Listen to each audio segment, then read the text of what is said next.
ಎಲ್ಲರೂ ಅದ್ಭುತವಾಗಿ ಜೀವಿಸ್ತಾರೆ. ಭೂಮಿಯ ಮೇಲೆ ಹುಟ್ಟಿರುವಂಥ ಪ್ರತಿ ಮನುಷ್ಯರು ಕೂಡ ಸಾಕ್ಷಾತ್ತು ಪರಮಾತ್ಮನ ಮಕ್ಕಳಲ್ವಾ? ಸಾಕ್ಷಾತ್ತು ಆ ಸರ್ವೇಶ್ವರನ ಮಕ್ಕಳಲ್ವಾ? ಸಾಕ್ಷಾತ್ತು ಆ ಸರ್ವೇಶ್ವರನ ಮಕ್ಕಳಾಗಿರುವಾಗ, ಆ ಪರಮಾತ್ಮನ ಮಕ್ಕಳಾಗಿರುವಾಗ ಎಲ್ಲರಲ್ಲಿ ಪ್ರೀತಿ, ಸಂತೋಷ, ಸಮಾಧಾನ, ದೀರ್ಘಶಾಂತಿ ಎಲ್ಲರಲ್ಲಿ ಕಂಡ್ರೆ ಹೇಗಿರುತ್ತೆ? ಅದ್ಭುತ ರೀ. ಹಬ್ಬ, ಎಲ್ಲರ ಮನೆಯಲ್ಲಿ ಸಂತೋಷ ಇದೆ, ಎಲ್ಲರ ಮನೆಯಲ್ಲಿ ಸಮಾಧಾನ ಇದೆ, ಎಲ್ಲರ ಮನೆಯಲ್ಲಿ ನೆಮ್ಮದಿ ಇದೆ. ಇದ್ದಾಗ ಏನ್ರಿ ದೋಚ್ಕೊಳ್ತಾರ, ಕಳ್ಳತನ ಮಾಡ್ತಾರ, ವ್ಯಭಿಚಾರ ಮಾಡ್ತಾರ, ಮೋಸ ಮಾಡ್ತಾರ? ಇಲ್ವಲ್ಲ ಪ್ರಿಯರಾದ ದೇವ್ರ ಮಕ್ಕಳಿರ. ಎಲ್ಲರ ಮನೆಯಲ್ಲಿ ಒಳ್ಳೆ ಪ್ರೀತಿ ಇದೆ. ದೇವರ ಪ್ರೀತಿ ಇದ್ದಾಗ ಕಳ್ಳತನ ಮಾಡ್ತಾರ, ದೇವರ ಪ್ರೀತಿ ಇದ್ದಾಗ ದೋಚ್ಕೊಳ್ತಾರ, ದೇವರ ಪ್ರೀತಿ ಇದ್ದಾಗ ಒಬ್ರಿಗೊಬ್ಬರು ಬಡ್ದಾಡ್ಕೊಂಡು ಸಾಯ್ತಾರ. ಏನ್ರಿ, ಪ್ರಪಂಚ ದೇಶದಲ್ಲಿ ನೋಡುವಾಗ ಯುದ್ಧಗಳು, ಮಾರಣ ಕಾಂಡಗಳು ನಡೀತಾ ಇದೆ. ಇಸ್ರೇಲ್ ದೇಶದಲ್ಲಿ ಬಾಂಬ್ಗಳನ್ನು ಉಡಾಯಿಸಿದ್ದಾರೆ. ಯಾಕೆ? ಪ್ರೀತಿ ಇದೆಯಾ? ನಾವು ದೇವರ ಮಕ್ಕಳು, ನಾವು ದೇವರ ಭಕ್ತರು. ದೇವರ ಭಕ್ತರಂತ ಹೇಳಿಕೊಳ್ಳುವವರೇ ಏನ್ರಿ ಒಡೆದಾಡ್ಕೊಂಡು ಬಡ್ದಾಡ್ಕೊಂಡು ಇದ್ದಾರಂತಂದ್ರೆ ಎಲ್ರಿ ಪ್ರೀತಿಯಲ್ಲಿ ಇದೆ ರೀ? ಪ್ರೀತಿ ಇದೆಯಾ? ಎಲ್ಲರೂ ಭಕ್ತರು ತಾನೇ? ಎಲ್ಲರೂ ಭಕ್ತರ? ಎಲ್ಲರೂ ಭಕ್ತರೇ ಏನ್ರಿ? ಇಸ್ರಾಯೇಲರು ಭಕ್ತರು, ಮುಸಲ್ಮಾನರು ಭಕ್ತರು, ಕ್ರೈಸ್ತರು ಭಕ್ತರು, ಹಿಂದೂಗಳು ಭಕ್ತರು, ಎಲ್ಲರೂ ಭಕ್ತರು, ಎಲ್ಲರೂ ದೇವರ ಭಕ್ತರು. ಎಲ್ಲರೂ ದೇವರ ಭಕ್ತರಾಗಿರುವಾಗ ಹೊಡೆದುಕೊಂಡು ಸಾಯುವಂಥ ದೇವ್ರು ಹೇಳ್ತಾರ? ಬಾಂಬ್ಗಳನ್ನು ಹಾಕಿ ಉಡಾಯಿಸ್ರಿ, ಕೊಂದಾಕ್ರಿ, ಸಾಯಿಸ್ರಿ ಅಂತ ದೇವರು ಹೇಳ್ತಾರ ಪ್ರಿಯರೇ? ದೇವರ ಹೆಸರ ಮೇಲೆ ಮಾರಣ ಕಾಂಡಗಳು ನಡೀತಾ ಇದೆ. ದೇವರ ಹೆಸರನ್ನು ಹೇಳ್ಕೊಂಡು, ಇದು ನಂದು ಭೂಮಿ, ಇದು ನಿಂದು ಭೂಮಿ, ಇದು ನಂದು ಜಾಗ, ಇದು ನಿಂದು ಜಾಗ, ಇದು ನನ್ನ ದೇಶ, ಇದು ನಿನ್ನ ದೇಶ, ಇದು ನನ್ನ ಭಾಷೆಗಳು, ಇದು ನಿನ್ನ ಭಾಷೆಗಳು, ಇದು ನನ್ನ ಮತ, ಇದು ನಿನ್ನ ಮತ, ಇದು ನನ್ನ ಧರ್ಮ, ಇದು ನಿನ್ನ ಧರ್ಮ, ಇದು ನನ್ನ ಜಾತಿ, ಇದು ನಿನ್ನ ಜಾತಿ ಅಂತ ಹೇಳಿಕೊಂಡು ಪ್ರಪಂಚದಲ್ಲಿ ಮನುಷ್ಯರ ಮಧ್ಯದಲ್ಲಿ ಒಡೆದಾಡ್ಕೊಂಡು ಬಡ್ದಾಡ್ಕೊಂಡು ಸಾಯ್ತಾ ಇದ್ದಾರಂತಂದರೆ ನಮ್ಮಲ್ಲಿ ಒಳ್ಳೆ ಫಲಗಳು ಕಾಣ್ತಾ ಇದೆಯಾ ಅಥವಾ ಕೆಟ್ಟ ಫಲಗಳು ಕಾಣ್ತಾ ಇದೆಯಾ? ಯೇಸು ಕ್ರಿಸ್ತರು ಹೇಳಿರುವಂಥದ್ದು ಏನಂತ ನೋಡುವಾಗ ಒಳ್ಳೆ ಫಲಗಳಂದರೆ ಪ್ರೀತಿ, ಸಂತೋಷ, ಸಮಾಧಾನ, ದೀರ್ಘಶಾಂತಿ ಇದು ಕಾಣಬೇಕು. ಏನು ಕಾಣ್ತಾ ಇದೆ ಮನುಷ್ಯರ ಮಧ್ಯದಲ್ಲಿ? ಯಾಕೋಬನು ಬರೆದ ಪತ್ರಿಕೆ 4ನೇ ಅಧ್ಯಾಯ 1ನೇ ವಚನವನ್ನು ನೋಡಿ ಪ್ರಿಯರಾದ ದೇವರ ಮಕ್ಕಳಿರ. ನಿಮ್ಮಲ್ಲಿ ಯುದ್ಧಗಳು, ಕಾದಾಟಗಳು ಎಲ್ಲಿಂದ ಹುಟ್ಟುತ್ತವೆ? ನಿಮ್ಮ ಇಂದ್ರಿಯಗಳಲ್ಲಿ ಹೋರಾಡುವ ಭೋಗಾಶಗಳಿಂದಲೇ ಅಲ್ಲವೇ? ನೀವು ಆಶಿಸಿದರೂ ಹೊಂದದೇ ಇದ್ದೀರಿ. ನೀವು ಕೊಲೆಗಾರರಾಗುವಷ್ಟು ಹೊಟ್ಟೆಕಿಚ್ಚು ಪಟ್ಟವರಾದರೂ ಸಂಪಾದಿಸಲಾರದೆ ಇದ್ದೀರಿ. ನೀವು ಕಾದಾಡುತ್ತೀರಿ, ಯುದ್ಧ ಮಾಡುತ್ತೀರಿ. ನೀವು ದೇವರನ್ನು ಬೇಡಿಕೊಳ್ಳದ ಕಾರಣ ನಿಮಗೇನು ದೊರೆಯುವುದಿಲ್ಲ. ನೀವು ಬೇಡಿದ್ದನ್ನು ನಿಮ್ಮ ಭೋಗಗಳಿಗಾಗಿ ಉಪಯೋಗಿಸಬೇಕೆಂಬ ದುರಾಭಿಪ್ರಾಯ ಪಟ್ಟು ಬೇಡಿಕೊಳ್ತಾ ಇದ್ದೀರಿ. ಅಂದರೆ ನೀವು ಬೇಡಿಕೊಳ್ತಾ ಇದ್ದೀರಾ, ಪ್ರಾರ್ಥನೆಗಳು ಮಾಡ್ತಾ ಇದ್ದೀರಾ, ನಮಾಜುಗಳನ್ನು ಮಾಡ್ತಾ ಇದ್ದೀರಾ, ಪೂಜೆಗಳನ್ನು ಮಾಡ್ತಾ ಇದ್ದೀರಾ.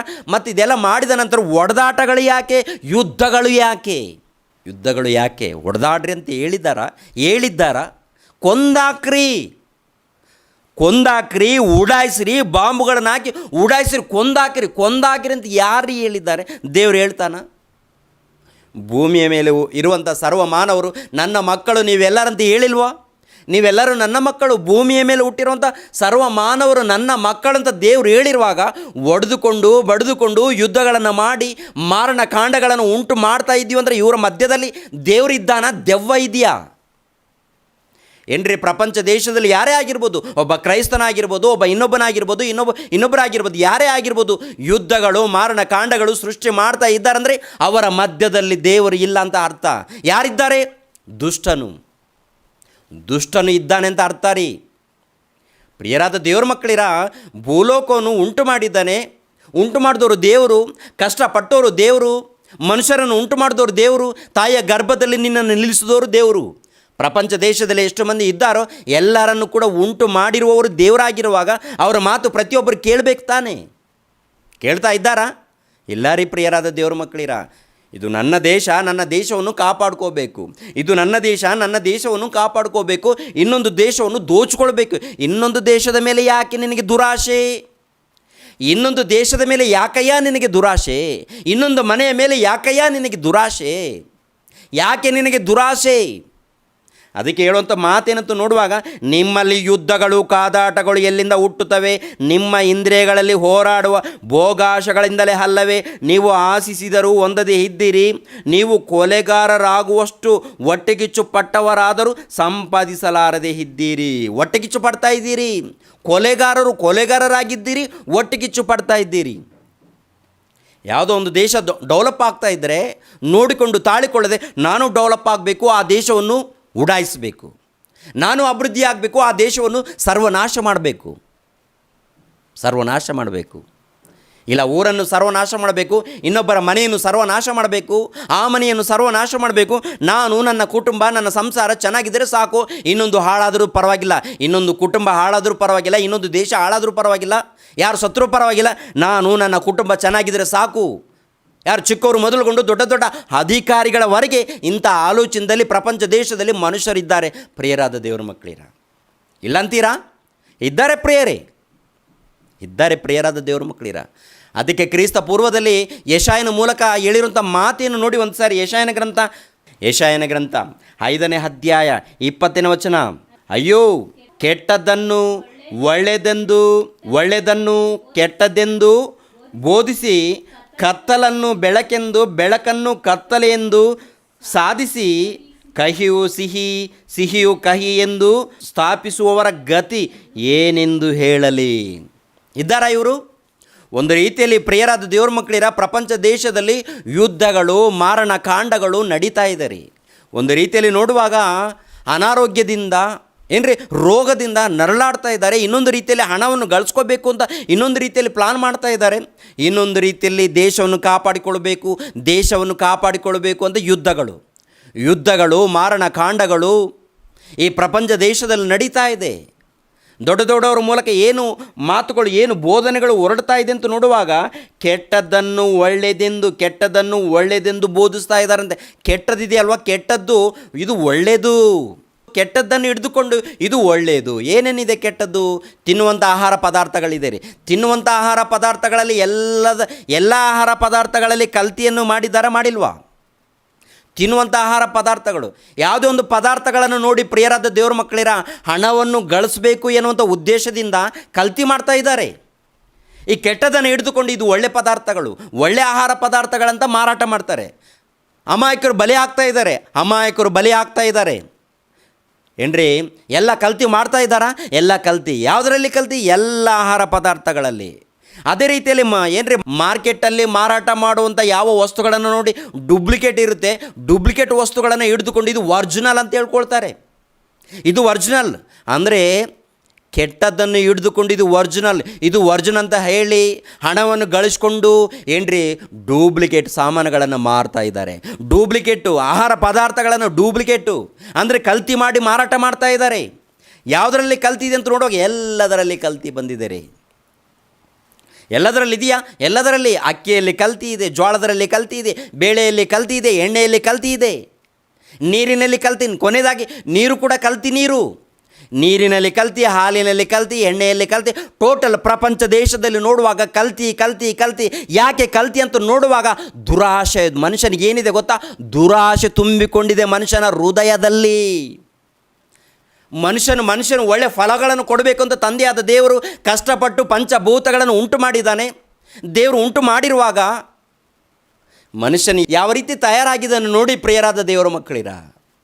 ಒಂದು ಮನುಷ್ಯನನ್ನು ನೋಡಿ ಪ್ರಿಯರೇ, ಚಿಕ್ಕವರ ಮೊದಲುಗೊಂಡು ದೊಡ್ಡವರ ತನಕ ಯಾವ ಆಲೋಚನೆಯಲ್ಲಿ ಇದ್ದಾರೆ ಪ್ರಿಯರಾದ ದೇವರ ಮಕ್ಕಳಿರ. ಆಹಾರ ಪದಾರ್ಥಗಳು ಸರಿಯಿಲ್ಲ, ವಸ್ತುಗಳು ಸರಿಯಿಲ್ಲ, ಎಲ್ಲ ಡೂಪ್ಲಿಕೇಟ್, ಎಲ್ಲ ಮೋಸಗಳು. ಹೌದಂತೀರಾ? ಹೌದು ಪ್ರಿಯರಾದ ದೇವರ ಮಕ್ಕಳಿರ. ಇನ್ನೊಂದು ರೀತಿಯಲ್ಲಿ ನೋಡುವಾಗ ಅಯ್ಯೋ ನಮಗೆ ರೋಗ ಬಂತು, ಹೊಟ್ಟೆ ನೋವು, ತಲೆನೋವು ಅಂತ ಹೇಳಿದ್ರೆ ಆಸ್ಪತ್ರೆಗೆ ಹೋದ ನಂತರ ಆಸ್ಪತ್ರೆಗಳಲ್ಲಿ ಕೂಡ ಮೋಸ ನಡೀತಾ ಇಲ್ವಾ ಪ್ರಿಯರಾದ ದೇವರ ಮಕ್ಕಳಿರ? ಆಸ್ಪತ್ರೆಗಳಲ್ಲಿ ಕೂಡ ಮೋಸನಾ?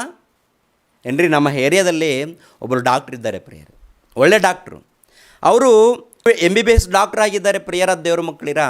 ಅವ್ರು ಏನು ಮಾಡಿದ್ದಾರೆ ಅಂದರೆ ಒಂದು ಬೋರ್ಡ್ ಹಾಕ್ಕೊಂಡಿದ್ದಾರೆ, ನಾನು ಕೇವಲ ಒಬ್ಬ ವೈದ್ಯನು ಮಾತ್ರ, ನಿಮ್ಮನ್ನು ಕಾಪಾಡೋರು ದೇವರು. ನೀವು ದೇವರನ್ನು ಧ್ಯಾನಿಸ್ಕೊಂಡು ನೀವು ಬನ್ನಿ, ನಾನು ಔಷಧಿ ಕೊಡ್ತೀನಲ್ಲ, ಈ ಔಷಧಿ ದೇವ್ರು ಕೊಟ್ಟಿದ್ದು ಅಂತ ಹೇಳ್ಕೊಂಡು ಪ್ರಿಯರಾದ ದೇವ್ರ ಮಕ್ಕಳಿರ 30 ರೂಪಾಯಿ ಫೀಸ್ ತೊಗೊಳ್ತಾನೆ ಪ್ರಿಯರೇ. 30 ರೂಪಾಯಿ ರೀ. ಒಳ್ಳೆ ಮೆಡಿಸಿನ್ ಕೊಡ್ತಾನೆ. ಒಳ್ಳೆಯವರಿದ್ದಾರೆ, ಡಾಕ್ಟ್ರುಗಳಲ್ಲಿ ಒಳ್ಳೆಯವರಿದ್ದಾರೆ, ಅಂಥವ್ರಿಗೆ ನಾನು ಸಲಹೆ ಮಾಡ್ತೀನಿ ಪ್ರಿಯರೇ. ಆದರೆ ಡಾಕ್ಟ್ರುಗಳಲ್ಲಿ ಕೂಡ ಮೃಗಗಳು ಕೂಡ ಇದ್ದಾರೆ ಪ್ರಿಯರಾದ ದೇವ್ರ ಮಕ್ಕಳೇ. ನಿಜ ಪ್ರಿಯರೇ, ಪ್ರಪಂಚ ದೇಶದಲ್ಲಿ ಎಷ್ಟೋ ಮಂದಿ ಬಡವರು ಬಲಿ ಆಗ್ತಾ ಇದ್ದಾರೆ. ಇಲ್ಲ ಅಂತ ಹೇಳ್ತೀರಾ? ಹೌದು ಪ್ರಿಯರಾದ ದೇವ್ರ ಮಕ್ಕಳೇ, ನಮ್ಮ ಕಣ್ಣ ಮುಂದೆ ನೋಡ್ತಾ ಇದ್ದೀವಲ್ಲ ಪ್ರಿಯರೇ, ಎಷ್ಟೋ ಮಂದಿ ಬಡವರು ಬಡವರು ಹೋಗ್ತಾರೆ ಪ್ರೇರೆ, ದುಃಖದಿಂದ ಅಯ್ಯ ಅಯ್ಯ ಅಯ್ಯ. ಏನ್ರಿ, ಬಡವರನ್ನು ಕೂಡ ನೋಡದೆ ದೋಚಿಕೊಳ್ಳೋಂಥ ಕ್ರೂರ ಜಾತಿಗಳು ಪ್ರಪಂಚ ದೇಶದಲ್ಲಿ ಇದ್ದಾರಂದರೆ ಇದ್ದಾರೆ ರೀ, ಇದ್ದಾರೆ ಪ್ರೇರೆ. ನಾವು ಒಳ್ಳೆದನ ಮಾಡ್ತೀವಿ, ಒಳ್ಳೆದನ ಏನು ಒಳ್ಳೆದನ ಮಾಡ್ತೀರಯ್ಯ? ನಿಜವಾಗ್ಲೂ ಒಳ್ಳೆದನ್ನು ಮಾಡುವಂಥ ಒಳ್ಳೆ ವೈದ್ಯರಿದ್ದಾರೆ, ಅವರಿಗೆ ನಾನು ನಿಜವಾಗ್ಲೂ ಅವರಿಗೆ ವಂದನೆಗಳು, ನಮಸ್ಕಾರಗಳು ಹೇಳ್ತೀನಿ ಅವರಿಗೆ. ದುಷ್ಟ ವೈದ್ಯರಿದ್ದಾರೆ, ಇವರಿಗೆ ಕಠಿಣವಾದ ತೀರ್ಪಿದೆ. ದೇವರು ಮಾತ್ರ ಬಿಡೋದಿಲ್ಲ, ದೇವರು ಮಾತ್ರ ಬಿಡೋದಿಲ್ಲ ರೀ. ಖಂಡಿತ ಹೂಳ ಬಿದ್ದು ಸತ್ತೋಗ್ತಾರೆ. ಅಂದರೆ ಭಯಂಕರವಾದಂಥ ರೋಗದಿಂದ ಸಾಯ್ತಾರಂತ ಅರ್ಥ. ಹಣ ಹಣ ಹಣ ಹಣ ಗಳಿಸ್ಕೊಳ್ಬೇಕು ಎಂಬಂಥ ಉದ್ದೇಶದಿಂದ ಬಡವರ ಮೇಲೆ ಪ್ರಭಾವವನ್ನು ತೋರಿಸಿದವರು ಯಾರ್ಯಾರು ಬಡವರ ಮೇಲೆ ಪ್ರಭಾವವನ್ನು ತೋರಿಸಿದಾರೋ ಅವರೆಲ್ಲರಿಗೂ ದುರ್ಗತಿ ಕಾದಿದೆ ಎನ್ನುವಂಥದ್ದು ಮಾತ್ರ ಮರಿಬಾರ್ದು. ಈ ದಿನ ಕೊನೆ ದಿನಗಳಲ್ಲಿದ್ದೇವೆ, ಯಾವಾಗ ಸಾಹಿತ್ಯವೋ ಗೊತ್ತಿಲ್ಲ. ನೋಡಿ, ಪ್ರಪಂಚ ದೇಶದಲ್ಲಿ ಎಷ್ಟು ಗೊಂದಲದಲ್ಲಿದೆ ಪ್ರಪಂಚ ದೇಶವು. ಇದೆಯಾ ಗೊಂದಲ? ಹೌದು, ಗೊಂದಲದಲ್ಲಿದೆ. ಅದಕ್ಕೆ ಹೇಳ್ತಾ ಇದ್ದೇನೆ ಇಲ್ಲಿ 20ನೇ ವಚನ, ಅಯ್ಯೋ ಕೆಟ್ಟದ್ದನ್ನು ಒಳ್ಳೆಯದೆಂದು, ಒಳ್ಳೆಯದನ್ನು ಕೆಟ್ಟದೆಂದು ಬೋಧಿಸಿ, ಕತ್ತಲನ್ನು ಬೆಳಕೆಂದು, ಬೆಳಕನ್ನು ಕತ್ತಲೆಯನ್ನು ಸಾಧಿಸಿ, ಕಹಿಯು ಸಿಹಿ, ಸಿಹಿಯು ಕಹಿ ಎಂದು ಸ್ಥಾಪಿಸುವವರ ಗತಿಯನ್ನು ಏನು ಹೇಳಲಿ? ದೇವರು ಹೇಳ್ತಾ ಇದ್ದಾನೆ. ಕೆಟ್ಟದ್ದನ್ನು ಹಿಡಿದುಕೊಂಡು ಒಳ್ಳೆಯದು ಒಳ್ಳೆಯದಂತ ಹೇಳಿ ಹಣವನ್ನು ಗಳಿಸ್ಕೊಳ್ತೀರಾ, ದೋಚಿಕೊಳ್ತೀರಾ, ಬಡವರನ್ನು ದೋಚಿಕೊಳ್ತೀರಾ, ಹಾಗಿದ್ದರೆ ನಿಮಗೆ ದುರ್ಗತಿ ಇದೆ. ಇದು ದೇವರ ಮೂಲಕ, ದೇವರ ಮಾತು, ಇದು ನನ್ನ ಮಾತು ಅಲ್ಲ, ನನ್ನ ಮಾತು ಅಲ್ಲ. ಪರಿಶುದ್ಧ ಗ್ರಂಥದಲ್ಲಿ ಬರೆಯಲ್ಪಟ್ಟಿರುವಂಥ ದೇವರ ಮಾತುಗಳು, ದೇವರ ವೇದನೆಯಿಂದ ಬಂದಿರುವಂಥ ಮಾತುಗಳಿದು. ಯಾಕೆಂದರೆ ಪ್ರಪಂಚದಲ್ಲಿ ಹುಟ್ಟಿರುವಂಥ ಪ್ರತಿ ಮನುಷ್ಯನು ದೇವರ ಮಗನು, ಪ್ರತಿ ಮನುಷ್ಯನು. ಇದು ದೇವರದು. ಈ ಭೂಮಿ ಆಗಿರ್ಬೋದು, ಆಕಾಶ ಆಗಿರ್ಬೋದು, ಪಂಚಭೂತಗಳು ಆಗಿರ್ಬೋದು, ಪ್ರತಿಯೊಂದು ಕೂಡ ದೇವರದ್ದು, ಆ ಸರ್ವೇಶ್ವರನದು. ಈ ಭೂಮಿ ನಿಂದಲ್ಲ, ಈ ದೇಶ ನಿನ್ನದಲ್ಲ, ಈ ಗಾಳಿ ನಿನ್ನದಲ್ಲ, ಈ ಸಮುದ್ರ ನಿನ್ನದಲ್ಲ. ಕೇವಲ ಭೂಮಿಯ ಮೇಲೆ ಬದುಕಲಿಕ್ಕೆ ಬಂದಿದ್ದೇವೆ ನಾವೆಲ್ಲರೂ. ಸ್ವಲ್ಪ ದಿನ ಬದುಕಲಿಕ್ಕೆ ಬಂದಿದ್ದೀವಿ ನಾವೆಲ್ಲರೂ. ಆ ಸ್ವಲ್ಪ ದಿನ ಎಷ್ಟು ದಿನ ಇದೆ ಗೊತ್ತಾ? ದೇವರು ಹೇಳಿರುವಂಥ ಮಾತು, ಸ್ವಲ್ಪ ಹೊತ್ತು ಕಾಣಿಸ್ಕೊಂಡು ಆಮೇಲೆ ಕಾಣದೇ ಇರುವ ಹಬೆಯಂತೆ ಇದ್ದೀಯ ಮಗ ನೀನು ಅಂತ ಹೇಳಿದ್ದಾನೆ ದೇವರು. ಹೌದಾ? ಹೌದು. ಹೂವಿನಂತೆ, ಹುಲ್ಲಿನಂತೆ ಮನುಷ್ಯನೇ ನೀನಿದ್ದೀಯ, ಜಾಗ್ರತೆ ಅಂತ ಹೇಳಿದ್ದಾನೆ. ದೇವರ ಮಾತನ್ನು ಕೇಳ್ತೀವ? ದೇವರ ಮಾತನ್ನು ಕೇಳಿ ಭಕ್ತಿಯಿಂದ ನಡೆದುಕೊಂಡವನು ಶ್ರೇಷ್ಠನು. ಪ್ರಿಯರಾದ ದೇವರ ಮಕ್ಕಳಿರ, ಶ್ರೇಷ್ಠನು ಏನ್ರಿ ಪ್ರಿಯರಾದ ದೇವರ ಮಕ್ಕಳಿರ. ನೋಡಿ, ಒಂದು ಆಸ್ಪತ್ರೆಗಳಲ್ಲಿ ಏನ್ರಿ ಒಳ್ಳೆಯವರು ವೈದ್ಯರಿದ್ದಾರೆ, ಅದೇ ರೀತಿಯಲ್ಲಿ ಕೆಟ್ಟವರು ಇದ್ದಾರೆ. ಅದೇ ರೀತಿಯಲ್ಲಿ ಕಾನೂನು ನೋಡಿ ಪ್ರಿಯರಾದ ದೇವರ ಮಕ್ಕಳಿದೆ. ಕಾನೂನು ಎಂಥ ಕಾನೂನಿದೆ? ಪ್ರಪಂಚ ದೇಶದಲ್ಲಿ ಅಧಿಕಾರಿಗಳಿದ್ದಾರೆ, ಅಧಿಕಾರಿಗಳು ಏನ್ರಿ. ಪ್ರಪಂಚ ದೇಶದಲ್ಲಿ ಇರುವಂಥ ಪ್ರತಿ ಅಧಿಕಾರಿಗಳನ್ನು ಪರಿಶೋಧನೆ ಮಾಡಿ ಒಂದು ಸಾರಿ. ಎಲ್ಲೋ ಒಬ್ಬರು, ಅಲ್ಲೊಬ್ಬರು, ಇಲ್ಲೊಬ್ಬರು, 1000ಕ್ಕೆ ಒಬ್ಬರು, 100ಕ್ಕೆ ಒಬ್ಬರು ಒಳ್ಳೆಯವರು ಕಾಣ್ತಾರೆ, ಒಳ್ಳೆ ನಾಯಕರು ಕಾಣ್ತಾರೆ, ಪ್ರಜಾನಾಯಕರು ಏನ್ರಿ. ವಿಧಾನಸೌಧದಲ್ಲಿ ನೋಡಬೇಕಾದ್ರೆ ಅಲ್ಲೇ ಗಲಾಟೆಗಳು, ವಿಧಾನಸೌಧದಲ್ಲಿ ಗಲಾಟೆಗಳ, ಪಾರ್ಲಿಮೆಂಟಲ್ಲಿ ಗಲಾಟೆಗಳು. ಯಾಕೆ ಗಲಾಟೆಗಳು? ನಂದು ಒಳ್ಳೆ ರಾಜ್ಯ, ನಿಂದು ಒಳ್ಳೆ ರಾಜ್ಯ, ನಾನು ಒಳ್ಳೆ ರೀತಿಯಲ್ಲಿ ಪರಿಪಾಲನೆ ಮಾಡ್ತಾ ಇದ್ದೀನಿ, ನೀನು ಒಳ್ಳೆ ರೀತಿಯಲ್ಲಿ ಪರಿಪಾಲನೆ ಮಾಡ್ತಾ ಇದ್ದೀಯಾ? ಇದೇ ರೀ ರೋಡಿನಲ್ಲಿ ಏನ್ರಿ, ಬೀದಿಯಲ್ಲಿ ಅನೇಕ ಮಂದಿ ಬಡವರು ಒದ್ದಾಡ್ತಾ ಇದ್ದಾರೆ, ನೀರಿಲ್ಲದೆ, ಆಹಾರ ಇಲ್ಲದೆ ಏನ್ರಿ, ಅನಾರೋಗ್ಯದಿಂದ ಒದ್ದಾಡ್ತಾ ಇರುವಾಗ ರಾಜಕೀಯ ನಾಯಕರು, ಪ್ರಜಾನಾಯಕರು, ಪ್ರಜಾಸೇವಕರು ಅವ್ರೇನು ಮಾಡ್ತಾ ಇದ್ದಾರೆ? ಅವ್ರ ಗೋಳು ಅವ್ರದ್ದು, ಅವ್ರ ಉದ್ದೇಶ ಅವ್ರದ್ದು, ಅವ್ರ ಹೋರಾಟ ಅವ್ರದ್ದು, ಅವರ ಅಧಿಕಾರ ಸಂಪಾದನೆ ಮಾಡ್ಕೊಳ್ಬೇಕು, ಉಳಿಸ್ಕೊಳ್ಬೇಕು, ಅವರ ಗೋಳು ಅವ್ರದ್ದು. ಪ್ರಿಯರಾದ ದೇವರ ಮಕ್ಕಳಿರ, ಕೋರ್ಟ್ ಇದೆ ರೀ ಏನ್ರಿ, ಕೋರ್ಟಿಗೆ ಹೋಗ್ತೀವ? ಯಾಕೆ ಹೋಗ್ತಾರೆ? ನ್ಯಾಯಾಲಯಕ್ಕೆ ಹೋಗ್ತೀವಿ. ನ್ಯಾಯಾಲಯಕ್ಕೆ ಯಾಕೆ ಹೋಗ್ತೀವಿ? ವಕೀಲರು ಇಟ್ಕೊಂಡು. ಇದರಲ್ಲಿ ಒಂದು ಗಮನಿಸಬೇಕು ಪ್ರಿಯರಾದ ದೇವರ ಮಕ್ಕಳಿರ, ಕೋರ್ಟಿನಲ್ಲಿ ನ್ಯಾಯಾಧೀಶರಿದ್ದಾರೆ, ಮಧ್ಯದಲ್ಲಿ ಕುಳಿತುಕೊಂಡಿದ್ದಾರೆ. ವಕೀಲ್ ಬಳಿಯಲ್ಲಿ ಹೋಗಿ ಒಬ್ಬರು ಕೇಸ್ ಹಾಕಿದ್ದಾರೆ ಅಂತ ತಿಳ್ಕೊಳ್ಳಿ. ಇದರಲ್ಲಿ ಒಬ್ಬರು ನಿರಪರಾಧಿ ಇರ್ತಾರೆ, ಇನ್ನೊಬ್ಬರು ಅಪರಾಧಿ ಇರ್ತಾರೆ. ಇಬ್ಬರು ಇರ್ತಾರಾ? ಹೌದು. ಇವಾಗ ನಿರಪರಾಧಿ ಏನು ಮಾಡ್ತಾನಂದರೆ, ನನಗೆ ಅನ್ಯಾಯವಾಗಿದೆ ಎಂದು ಯಾರ ಮೂಲಕ ಅನ್ಯಾಯವಾಗಿದೆಯೋ ಅವನ ಮೇಲೆ ಕೇಸ್ ಹಾಕ್ತಾನೆ. ಒಬ್ಬ ನಿರಪರಾಧಿ, ಇಂಥವನು ನನಗೆ ಅನ್ಯಾಯ ಮಾಡಿದ್ದಾನೆ, ಆಸ್ತಿ ವಿಷಯದಲ್ಲಿ, ಇಲ್ಲಾಂದರೆ ಮರ್ಯಾದೆ ವಿಷಯದಲ್ಲಿ, ಇಲ್ಲಾಂದರೆ ಜೀವಿತ ವಿಷಯದಲ್ಲಿ, ಯಾವುದೋ ಒಂದು ರೀತಿಯಲ್ಲಿ ಒಬ್ಬನು ಅಪರಾಧಿ ಇರ್ತಾನೆ, ಇನ್ನೊಬ್ಬನು ನಿರಪರಾಧಿ ಇರ್ತಾನೆ. ನಿರಪರಾಧಿ ಯಾರ ಬಳಿಯಲ್ಲಿ ಹೋಗ್ತಾನೆ? ವಕೀಲ್ ಬಳಿಯಲ್ಲಿ ಹೋಗ್ತಾನೆ. ಅಯ್ಯ, ನನಗೆ ಈ ರೀತಿ ಅನ್ಯಾಯವಾಗಿದೆ, ಹಾಗಿದ್ದರೆ ಸಾಕ್ಷ್ಯ ಆಧಾರಗಳು ಕೊಡು, ಎಲ್ಲವನ್ನು ಕೂಡ ಸ್ವೀಕರಿಸಿ ಏನ್ರಿ ಎಲ್ಲವನ್ನು ಕೂಡ ಏನ್ರಿ ಗ್ಯಾದರ್ ಮಾಡಿ ಆನಂತರ ಸಿದ್ಧನಾಗ್ತಾನೆ ಒಬ್ಬ ಲಾಯರು.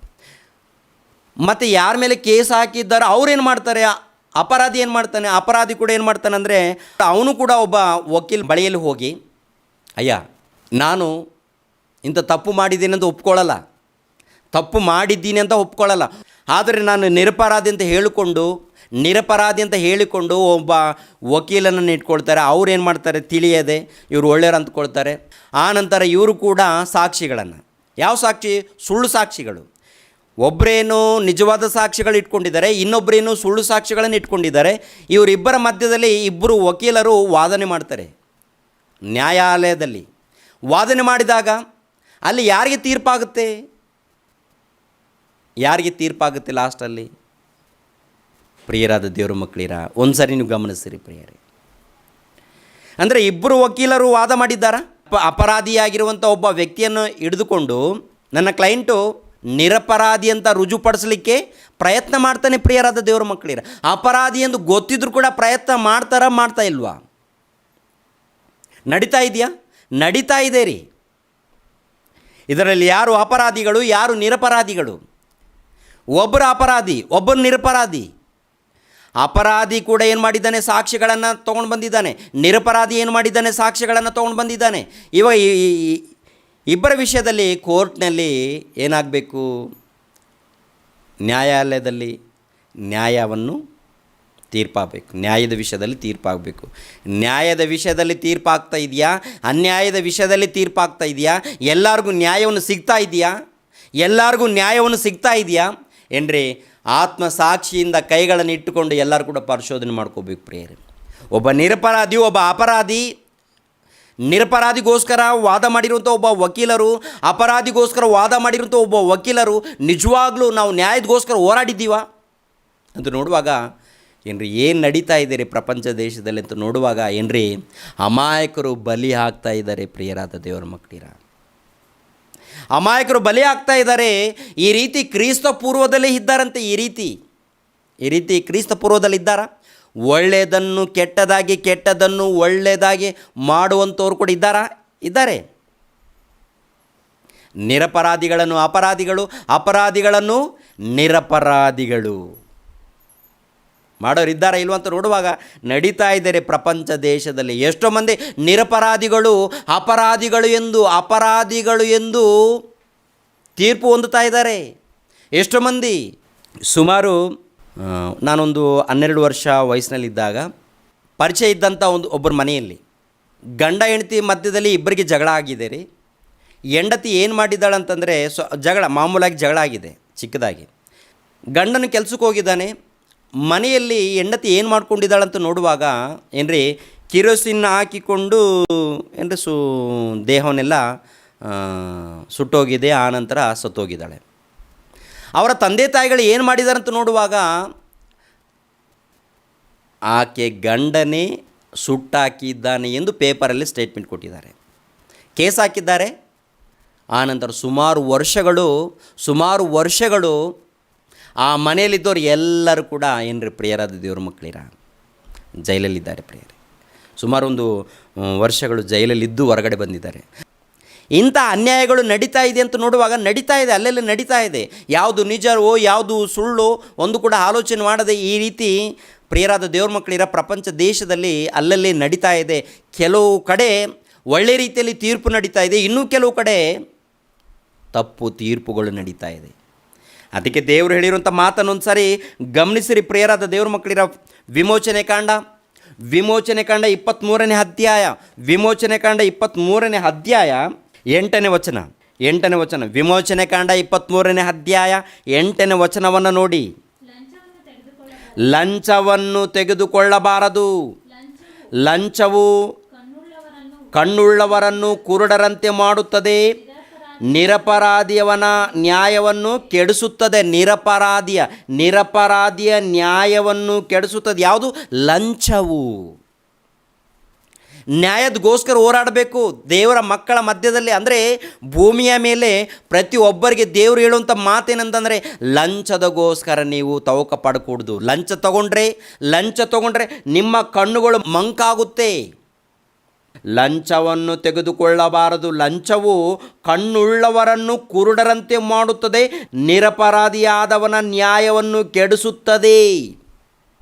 ನಿರಪರಾಧಿಯ ನ್ಯಾಯವನ್ನು ಕೆಡಿಸುತ್ತದೆ. ಯಾವುದು? ಲಂಚ. ಲಂಚ ಅಂದರೆ ಹಣ. ಹಣ ಇಟ್ಟರೆ ನಿರಪರಾಧಿಯ ನ್ಯಾಯವನ್ನು ಕೆಡಿಸ್ತಾ ಇದ್ದಾರೆ ಪ್ರಿಯರಾದ ದೇವರು ಮಕ್ಕಳಿರ. ಇದು ದೇವರು ಸೃಷ್ಟಿಕರ್ತನಾಗಿರುವಂಥ ಆ ಸರ್ವೇಶ್ವರನು, ಆ ಪರಮಾತ್ಮನು ಹೇಳಿರುವಂಥ ಮಾತು, ನನ್ನ ಮಾತಲ್ಲ ಇದು. ಸೃಷ್ಟಿಕರ್ತನಾಗಿರುವಂಥ ಪರಮಾತ್ಮನ ಹೇಳುವಂಥ ಮಾತು ಏನು ಗೊತ್ತಾ? ಲಂಚಕ್ಕೆ ಕೈ ಹಾಕುವವನು ನ್ಯಾಯವನ್ನು ಕೆಡಿಸ್ತಾನಂತೆ. ಲಂಚಕ್ಕೆ ಕೈ ಒಡ್ಡುವವನು ನ್ಯಾಯವನ್ನು ಕೆಡಿಸಿ ಅನ್ಯಾಯವನ್ನು ತೀರ್ಪು ಮಾಡ್ತಾನೆ, ಅನ್ಯಾಯವನ್ನು ತೀರ್ಪಾಗುವಂತೆ ಮಾಡ್ತಾರಂತೆ. ಇನ್ನೊಂದು ಮಾತನ್ನು ನೋಡೋಣ. ಧರ್ಮೋಪದೇಶ ಕಾಂಡ 16ನೇ ಅಧ್ಯಾಯ, ಧರ್ಮೋಪದೇಶ ಕಾಂಡ 16ನೇ ಅಧ್ಯಾಯ 19-20 ವಚನ. ಧರ್ಮೋಪದೇಶ ಕಾಂಡ 16ನೇ ಅಧ್ಯಾಯ 19-20 ವಚನವನ್ನು, ನೀವು ನ್ಯಾಯವನ್ನು ಬಿಟ್ಟು ತೀರ್ಮಾನ ಮಾಡಬಾರದು, ಪಕ್ಷಪಾತ ಮಾಡಬಾರದು, ಲಂಚ ತೆಗೆದುಕೊಳ್ಳಬಾರದು. ಲಂಚವು ಬುದ್ಧಿವಂತರನ್ನು ಕುರುಡರಂತೆ ಮಾಡುತ್ತದೆ. ಅಬ್ಬಬ್ಬಬ್ಬ ನೋಡಿ, ಇದು ಕ್ರಿಸ್ತ ಪೂರ್ವ 1500 ವರ್ಷಗಳ ಹಿಂದೆ ಬರೆಸಿರುವಂಥ ಮಾತು ಪ್ರಿಯರಾದ ದೇವರ ಮಕ್ಕಳಿರ. ಈ ದಿನ ಬರ್ಕೊಂಡು ಬಂದಿರೋಂಥ ಮಾತಲ್ಲ, ಇವತ್ತು ನಾನು ನಿಮಗೋಸ್ಕರ ಬರೆದುಕೊಂಡು ಬಂದಿರುವಂಥ ಮಾತಲ್ಲ. ಮನುಷ್ಯರ ಮಧ್ಯದಲ್ಲಿ ದೇವರು ಎಚ್ಚರಿಸುವಂಥ ಮಾತು, ಪ್ರಪಂಚ ದೇಶದಲ್ಲಿ ಪ್ರತಿಯೊಬ್ಬರಿಗೆ ಎಚ್ಚರಿಸುವಂಥ ಮಾತು. ಒಂದು ವೇಳೆ ಲಂಚವನ್ನು ತೆಗೆದುಕೊಂಡು ನ್ಯಾಯವನ್ನು ಅನ್ಯಾಯವಾಗಿ ತೀರ್ಪು ಮಾಡಿದರೆ, ನ್ಯಾಯವನ್ನು ಕೆಡಿಸಿ ತೀರ್ಪು ಮಾಡಿದರೆ ಖಂಡಿತವಾಗಿ ಅವರನ್ನು ನಾನು ಬಿಡೋದಿಲ್ಲ ಅಂತ ಹೇಳಿದ್ದಾನೆ. ಇವತ್ತು ಆರೋಗ್ಯದಿಂದ ಉಳ್ಕೊಂಡಿರ್ಬೋದು, ನಾಳೆ ಖಂಡಿತವಾಗಿ ದುರ್ಗತಿ ಅಂದರೆ ಕೈಕಾಲುಗಳು ಬಿದ್ದೋಗುತ್ತೆ, ರೋಗ ಬರುತ್ತೆ, ಸತ್ತೋಗೋದು ಮಾತ್ರ ಗ್ಯಾರಂಟಿ. ಸತ್ತೋದ ನಂತರ ಬೆಂಕಿ ಕೆರೆಗೆ ಹೋಗೋದು ಮಾತ್ರ ಗ್ಯಾರಂಟಿ. ಹೌದು ಪ್ರಿಯರಾದ ದೇವರ ಮಕ್ಕಳೇ, ಇದು ದೇವರ ಮಾತುಗಳು, ದೇವರ ಬೋಧನೆ, ಇದು ಸರ್ವೇಶ್ವರನ ಬೋಧನೆ. ಇದು ಸರ್ವೇಶ್ವರನ ಬೋಧನೆ. ನೀವು ನ್ಯಾಯವನ್ನು ಬಿಟ್ಟು ತೀರ್ಮಾನ ಮಾಡಬಾರದು, ಪಕ್ಷಪಾತ ಮಾಡಬಾರದು. ಏನ್ರಿ ಪಕ್ಷಪಾತ ಇದೆ ರೀ, ಪಕ್ಷಪಾತ. ನ್ಯಾಯವನ್ನು ಬಿಟ್ಟಿದ್ದಾರೆ ಪ್ರಿಯರೇ. ಎಷ್ಟು ಮಂದಿ ಅನ್ಯಾಯಕ್ಕೆ ಬಲಿಯಾಗಿದ್ದಾರೆ. ಅಯ್ಯ ನ್ಯಾಯವನ್ನು ಕೊಡಿಸಿರಿ ಅಯ್ಯ, ನಾವು ಅನ್ಯಾಯದಲ್ಲಿ ಇದ್ದೀವಯ್ಯ, ನಮಗೆ ಮೋಸ ಆಗಿದೆ, ನಮಗೆ ಅನ್ಯಾಯವಾಗಿದೆ ಅಂತ ಎಷ್ಟೋ ಮಂದಿ ಗೋಳು ಪ್ರಪಂಚದಲ್ಲಿ ಕೇಳ್ತಾ ಇದ್ದೀವಿ ರೀ. ಎಷ್ಟೋ ಮಂದಿ ಗೋಳಾಡ್ತಾ ಇದ್ದಾರೆ. ಅಯ್ಯ ನಮಗೆ ನ್ಯಾಯವನ್ನು ಕಲ್ಪಿಸಿಕೊಡಯ್ಯ. ಅವ್ರೇನು ಮಾಡ್ತಾರೆ? ಲಂಚ, ಹಣ ಗಳಿಸ್ಬೇಕು. ಹಣ ಗಳಿಸ್ಬೇಕು ನಾವು ಇವಾಗ, ಗೊತ್ತಾ? ನಮ್ಮ ಹೆಂಡತಿಗೋಸ್ಕರ, ಮಕ್ಕಳಿಗೋಸ್ಕರ ಏನೇನು ಸಂಪಾದನೆ ಮಾಡ್ಕೋಬೇಕು? ಜಾಗ, ಹಣ ಬೇಕು. ನಮ್ಮ ಮಕ್ಕಳನ್ನು ದೊಡ್ಡ ವಿದ್ಯಾವಂತರು ಮಾಡಬೇಕು, ದೊಡ್ಡ ವಕೀಲರು ಮಾಡಬೇಕು, ದೊಡ್ಡ ಡಾಕ್ಟರ್ಗಳನ್ನು ಮಾಡಬೇಕು, ದೊಡ್ಡ ಇಂಜಿನಿಯರ್ಗಳನ್ನು ಮಾಡಬೇಕು. ಬಡವರು ನೀವು ಸಾಯಿರಿ, ಬಡವರೇ ನೀವು ಸತ್ತೋಗ್ರಿ, ನೀವು ಬೇಡ ನಮಗೆ. ನಮ್ಮ ಮಕ್ಕಳನ್ನು ಒಳ್ಳೆ ರೀತಿಯಲ್ಲಿ ಕಾಪಾಡ್ಕೊಳ್ಬೇಕು ನಾವೆಲ್ಲರೂ. ಅದಕ್ಕೆ ಲಂಚ ಬೇಕು, ಅದಕ್ಕೆ ಹಣ ಬೇಕು. ಪ್ರಿಯರಾದ ದೇವ್ರ ಮಕ್ಕಳಿರಿ, ಎಲ್ಲಿರಿ ನ್ಯಾಯ? ಎಲ್ಲಿದೆ ರೀ? ಎಲ್ಲ ಉಳುಕು ಫಲಗಳು ಎಲ್ಲ ಕೆಟ್ಟೋಗಿವೆ. ಎಲ್ಲ ಗಿಡಗಳಲ್ಲಿ ನೋಡುವಾಗ ದೇವ್ರು ನೋಡ್ತಾ ಇದ್ದಾರೆ. ಭೂಮಿ ಒಂದು ತೋಟ ಆಗಿರುವಾಗ, ಈ ಭೂಮಿಯಲ್ಲಿರುವಂಥ ಪ್ರತಿ ಮನುಷ್ಯನು ಗಿಡವಾಗಿರುವಾಗ, ಈ ಗಿಡಗಳಲ್ಲಿ ಒಳ್ಳೆಯ ಫಲಗಳಿಲ್ಲ. ಎಲ್ಲ ಉಳುಕು ಫಲಗಳು, ಕೆಟ್ಟ ಫಲಗಳು, ದುಷ್ಟನ ಫಲಗಳು, ದೆವ್ವದ ಫಲಗಳು. ದೆವ್ವ ಎಲ್ಲೋ ಇಲ್ಲ, ಸಮಾಧಿಯಲ್ಲಿ ದೆವ್ವ ಇಲ್ಲ, ಮನುಷ್ಯರ ಮಧ್ಯದಲ್ಲಿ ದೆವ್ವ ಇದ್ದುಕೊಂಡು ಬಡ್ದಾಡ್ಕೊಡ್ರಿ, ಸಿನಿಮಾಗಳನ್ನು ತೆಗೀರಿ. ಒಡಿ ಮಗ ಮಚ್ಚೆ ಹಿಡ್ಕೊಂಡು ಸಿನಿಮಾ ಯಾರೋ ತೆಗೆದು ಇವನು ಕೂಡ ಕೈಯಲ್ಲಿ ಮಚ್ಚೆ ಹಿಡ್ಕೊಂಡು ಇವನು ಕೂಡ ಸಿನಿಮಾ ಸ್ಟಾರ್ಟು. ಏನು ಕಲಿಸ್ತಾ ಇದ್ದಾರೆ ಪ್ರಪಂಚಕ್ಕೆ? ಏನು ಬುದ್ಧಿ ಮಾತನ್ನು ಕಲಿಸ್ತಾ ಇದ್ದಾರೆ? ಸಿನಿಮಾದವ್ರು ಏನಾದರೂ ಒಳ್ಳೇದೇನಾದರೂ ಸಮಾಜಕ್ಕೆ ಪರಿಚಯ ಮಾಡ್ತಾ ಇದ್ದಾರಂದರೆ ಇವರೇನು ಮಾಡ್ತಾ ಇದ್ದಾರೆ? ಒಳ್ಳೆ ಹುಡುಗಿಯರನ್ನು ಆರಿಸ್ಕೊಂಡು, ಅಮ್ಮ ನೀವು ಸಿನಿಮಾ ಆ್ಯಕ್ಟಿಂಗ್ ಮಾಡಿರಮ್ಮ, ದೊಡ್ಡ ಹೀರೋನ್ ಆಗ್ತೀರಿ, ನಿಮ್ಮ ದೇಹ ಎಲ್ಲ ಹೊರಗಡೆ ತೋರಿಸ್ರಿ, ನಿಮ್ಮ ದೇಹದ ಮೂಲಕ ಅನೇಕರು ರೊಚ್ಚಿಗೆದ್ದೋಳ್ತಾರೆ, ಅನೇಕರು ನೋಡಿ ಸುಖ ಪಡ್ತಾರೆ. ಸುಖ ನಿಮ್ಮ ದೇಹದ ಮೂಲಕ ಸುಖ ಏನ್ರಿ? ರೋಡ್ನಲ್ಲಿ ಪ್ರಿಯರಾದ ದೇವ್ರ ಮಕ್ಕಳಿರ ಎಂಥ ಪೋಸ್ಟರ್ಗಳನ್ನು ಹಾಕ್ತಾ ಇದ್ದಾರೆ, ರೋಡ್ನಲ್ಲಿ ಎಂಥ ಸಿನಿಮಾಗಳನ್ನು ತೆಗಿತಾ ಇದ್ದಾರೆ. ಯಾರಿಗೆ ತಂಗಿ ಇಲ್ವಾ? ಅಕ್ಕರಿಲ್ವಾ? ತಾಯಿ ಇಲ್ವಾ? ತಾಯಿ ಇದ್ದಾಗಲೂ ತಂಗಿ ಇದ್ದಾಗಲೂ ನಿನ್ನ ತಂಗಿಯನ್ನು ಈ ರೀತಿ ತೋರಿಸ್ತೀಯ ಹೊರಗಡೆ? ನಿನ್ನ ತಾಯಿಯನ್ನು ಈ ರೀತಿ ಹೊರಗಡೆ ತೋರಿಸ್ತೀಯಾ? ಬೆತ್ತಲೆ ವಸ್ತ್ರಗಳು ಏನದು? ದರಿದ್ರ. ಯಾರು ಕೇಳ್ತಾ ಇದ್ದಾರೆ? ಎಲ್ಲ ದರಿದ್ರನಿದೆ ಪ್ರಪಂಚ ದೇಶದಲ್ಲಿ, ದರಿದ್ರ ತುಂಬಿಕೊಂಡಿದೆ ಪ್ರಪಂಚ ದೇಶದಲ್ಲಿ. ನಿನ್ನ ತಂಗಿ ಅರೆ ಬೆತ್ತಲೆಯಿಂದ ನಿಂತುಕೊಂಡು ಪ್ರಜೆಗಳ ಮಧ್ಯದಲ್ಲಿ ನನ್ನ ದೇಹ ನೋಡಿ ಅಂತ ತೋರಿಸಿದಾಗ, ನಿನ್ನ ತಂಗಿ ತೋರಿಸಿದಾಗ ನಿನಗೆ ಮೈ ಉರಿಯಲ್ವಾ? ನಿನ್ನ ತಂಗಿ ಆಗಿರ್ಬೋದು, ನಿನ್ನ ಹಕ್ಕಳಾಗಿರ್ಬೋದು, ನಿನ್ನ ತಾಯಿ ಆಗಿರ್ಬೋದು, ಈ ರೀತಿ ಮಾಡಿದಾಗ ನಿನಗೆ ಕೋಪ ಬರಲ್ವಾ? ದೇಹದ ಮೂಲಕ ಮಾರಿಕೊಂಡು ದೇಹವನ್ನು ತೋರಿಸ್ಕೊಂಡು ಬದುಕಬೇಕಾ ಈ ಲೋಕದಲ್ಲಿ? ದೇಹದ ಅಂದವನ್ನು ತೋರಿಸ್ಕೊಂಡು ಬದುಕಬೇಕಾ? ಸಮಾಜ ಸಂತೋಷ ಪಡ್ಬೋದು, ಸಮಾಜ ಸಂತೋಷ ಪಡ್ಬೋದು, ದೇವರು ಕೋಪದಿಂದ ಇದ್ದಾನೆ. ಪ್ರಿಯರಾದ ದೇವರ ಮಕ್ಕಳಿರ, ಇದು ನಿಜವಾದ ಮಾತುಗಳು ಪ್ರಿಯರೇ. ಯಾಕೆಂದರೆ ನಿನ್ನ ದೇಹವನ್ನು ಹೊರಗಡೆ ತೋರಿಸ್ಕೊಂಡು ಬದುಕು ಅಂತ ನಿನಗೆ ದೇಹವನ್ನು ಕೊಟ್ಟಿದ್ದಾನ? ಆ ಡೈರೆಕ್ಟರ್ಗಳ ಹಾಗೆ ಇದ್ದಾರೆ, ಆ ಸಿನಿಮಾ ಆ್ಯಕ್ಟರ್ಗಳು ಕೂಡ ಹಾಗೆ ಇದ್ದಾರೆ. ಏನ್ರಿ ಯುವಕರು, ಚಿಕ್ಕ ಚಿಕ್ಕ ಹುಡುಗರು ಕೆಟ್ಟೋಗ್ತಾ ಇದ್ದಾರೆ, ಯಾರಿಗಾದ್ರೂ ಅರ್ಥ ಆಗ್ತಾ ಇದೆಯಾ? ಯೂಟ್ಯೂಬಲ್ಲಿ ನೋಡ್ತಾ ಇದ್ದಾರೆ, ಎಲ್ಲ ದರಿದ್ರ. ಯೂಟ್ಯೂಬ್ನಲ್ಲಿ ಅಪ್ಲೋಡ್ ಮಾಡುವಂಥ ಎಷ್ಟು ಮಂದಿ ಅಪ್ಲೋಡ್ ಮಾಡ್ತಾ ಇದ್ದಾರೆ, ಎಂಥ ಅಪ್ಲೋಡ್ಗಳನ್ನು ಮಾಡ್ತಾ ಇದ್ದಾರೆ ಯೂಟ್ಯೂಬ್ನಲ್ಲಿ. ಮನೆಯಲ್ಲಿ ಏನ್ರಿ, ಮನೆಯಲ್ಲಿ ಕೆಟ್ಟ ಕೆಟ್ಟ ವಿಷಯಗಳನ್ನು ಏನೇನು ಸಂಸಾರ